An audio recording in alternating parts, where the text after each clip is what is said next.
sobre a nossa profissão de fé, ou seja, a nossa oração do creio, aquilo que a gente professa todas as santas missas, né? E às vezes a gente não percebe o que a gente está dizendo.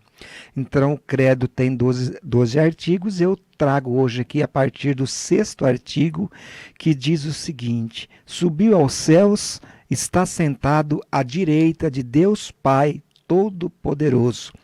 Você pode buscar essas informações no Catecismo da Igreja Católica, no parágrafo 659. Então, quando nós dizemos subiu aos céus, está sentado à direita de Deus Pai Todo-Poderoso, aqui nós vemos a partida de Jesus, ou seja, a sua ascensão ao céu, né? Jesus que ressuscitou, né? Ficou aqui na terra ainda por 40 dias, né? Ensinando os seus apóstolos, né? Apareceu também para cerca de 500 pessoas, né? E ficou aqui, depois subiu, ascendeu aos céus e enviou 10 dias depois o Espírito Santo para que seja o elo aqui, né, na terra entre nós e ele, né, ou seja, o nosso Senhor. E que nós podemos presenciar também, né, Fernanda, na Santa Eucaristia. Isso mesmo. Né? Toda a nossa celebração, todas as nossas santas missas, né? Jesus está presente através na Santa Eucaristia. E Jesus está sentado, ele subiu aos céus, está sentado à direita de Deus Pai Todo-Poderoso, né? De onde há de vir julgar os vivos e os mortos, né? Que é o próximo, né? Que é o próximo artigo, né? Mas antes de eu passar para esse próximo artigo, Jesus está sentado à direita de Deus Pai Todo-Poderoso, né? Como nós sabemos, Pai, Filho e Espírito Santo, né? A Santíssima Trindade é uma única pessoa. Então Jesus está no céu aguardando a nossa chegada. Nós estaremos do seu lado direito, porque ele é a única pessoa, né? Se fez homem, veio à terra, subiu ao céu, está com o Pai, ele é o Filho, ele é o Espírito Santo, né? E de onde há de vir julgar os vivos e os mortos, né? Jesus, então, Jesus subiu aos céus, hoje, agora, cheio de glória, cheio de majestades, mas há de vir a julgar todos aqui na terra, todos os homens bons, todos os homens maus, né? Quando a gente fala homens, né? É no sentido genérico, né, Fernanda? Isso. Homens, mulheres, todos, são todos né? nós. E cada um terá o seu bônus, né? De acordo com o que ele viveu aqui na Terra, né? De onde vir significa a segunda vinda de Jesus, né? Ou seja, Jesus vai vir. A palavra tem um sentido da tradição da igreja, chama parusa, que significa a segunda vinda de Jesus. E ele vem para o nosso julgamento final, né? E que a gente não sabe quando é, né, Fernando? Né? Aí você pode estar perguntando, mas enquanto Jesus não volta, né? Como que ficou? Jesus não deixou a gente aqui órfão, ele deixou a sua igreja, né, para nos servir, né? Portanto, lá em Mateus, no capítulo 30, 32, 10, 32, 33, está escrito: portanto, qualquer que me confessar diante dos homens, eu o confessarei diante do meu Pai, que estás nos céus. Mas qualquer que me negar diante dos homens, eu negarei também diante do meu Pai, que estás nos céus, né? Então, Jesus ficou 40 dias aqui preparando os apóstolos, né?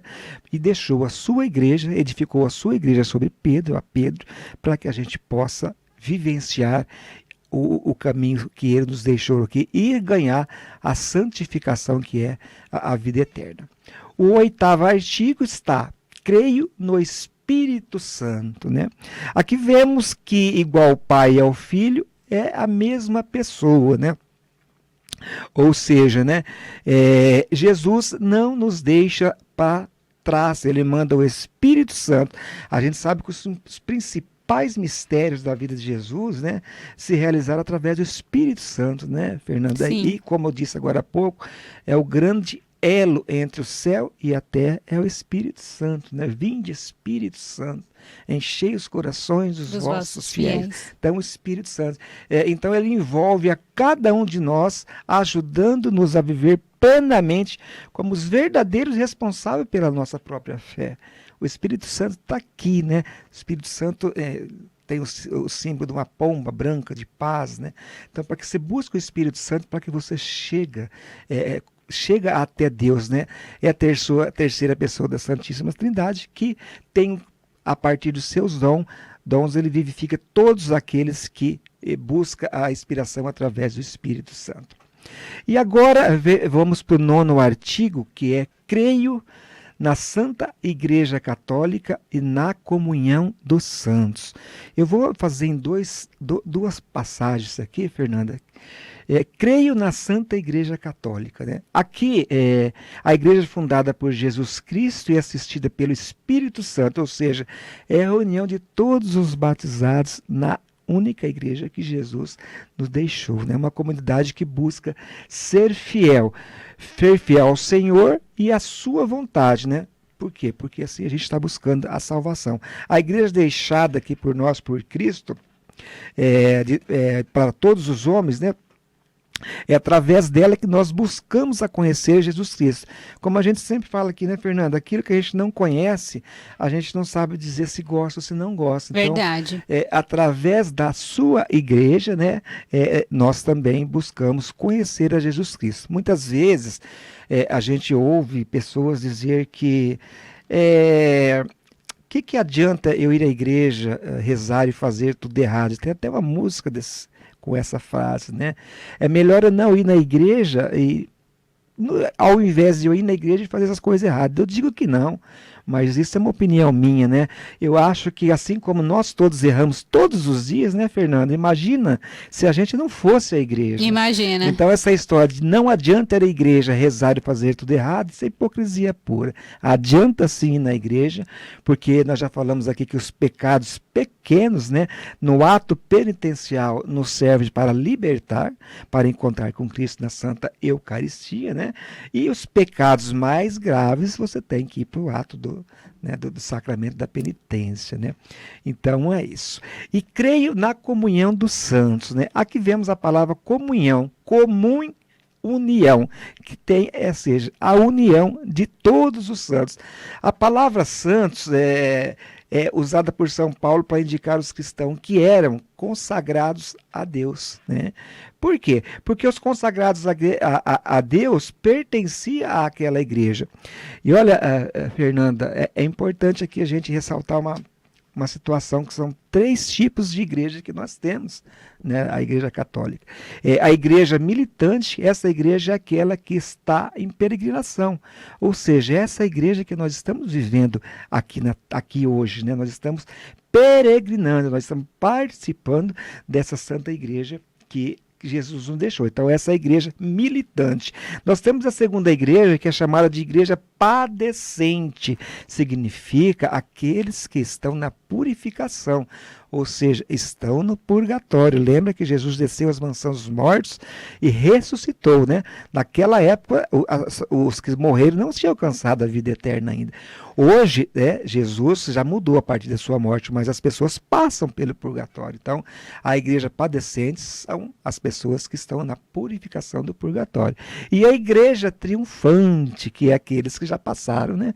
Que triunfaram aqui na terra, que passaram pelo purgatório e estão na glória dos céus, né? E o décimo artigo é: creio no perdão dos pecados. Deus é misericordioso. Papa Francisco diz sempre na sua fala que a face de Deus parece o desenho da misericórdia. Não tem muito desenho, mas a própria face de Deus já é misericórdia, né? Depois da sua ressurreição, Jesus disse aos apóstolos, né? Os pecados daquele que vocês perdoarem, por mim serão perdoados. Está lá em João 20, 23. Né? Então, aí nós, com certeza, como eu disse agora há pouco, Jesus deixou os apóstolos, deixou os bispos, deixou os padres, né? Que receberam a missão de perdoar todos aqueles que se arrependem de seus pecados, né? Que nós chamamos de sacramento da penitência. Mas é preciso praticar, né, Fernanda, este sacramento. Sim. E aí no 11º artigo, creio na ressurreição da carne. Aí que nós podemos entender o seguinte: como Cristo ressuscitou, todos aqueles que crê plenamente nele também ressuscitarão. Na Eucaristia, Jesus disse: quem come da minha carne, quem bebe do meu vinho, eu ressuscitarei no último dia. Pode procurar em João, no capítulo 6, versículo 54, né? E creio na vida eterna. Fernando, é o 12º e último artigo do credo. Creio na vida eterna. Nós, católicos, cremos na vida eterna. A felicidade eterna é a realização completa de nós mesmos, né? Ou seja, tomamos posse de estar na presença de Deus na eternidade. Mas aqui nós devemos ter a consciência, né, Fernanda, de você que nos ouve. A felicidade eterna é constituída no hoje, né? Sim. Naquilo que nós escolhemos para viver o hoje. Né? Se você escolheu viver no batismo, seguir os caminhos de Deus, no juízo final, você receberá o seu prêmio. Né? Agora, se você escolheu não viver o que Deus ensinou, eu não vou dizer qual será o final. Eu tenho certeza que aqueles que escolheram o caminho de estar com Deus, né, ganharão a glória da vida eterna. Para isso nós temos que ter o merecimento. Né? E a palavrinha final, Fernanda, é o amém. Amém. Né? Amém. O que significa amém? Amém, no hebraico, é uma palavra que você está concordando com tudo, né? Amém, assim seja, eu concordo. Então, tudo que nós dissemos quando a gente reza, o creio em Deus Pai, creio em Deus Pai, a gente está dizendo que a gente crê e acredita e aceita tudo aquilo que nós cremos, né? Ô Gildo, como é importante, né, a gente buscar esses conhecimentos, né? Demais, Fernanda. A gente muitas vezes lê ou reza, né, sem saber assim o que a gente está professando, né? E é muito importante você professar a sua fé com o coração aberto, com o coração carinhoso, para que você possa receber o perdão, porque não basta pedir o perdão, você tem que querer, né? Uma vez, o sacramento da confissão, por exemplo, se você não se arrepender, não adianta, né? Não adianta. E São Paulo diz, Fernanda, que o nosso coração tem que estar aberto ao perdão.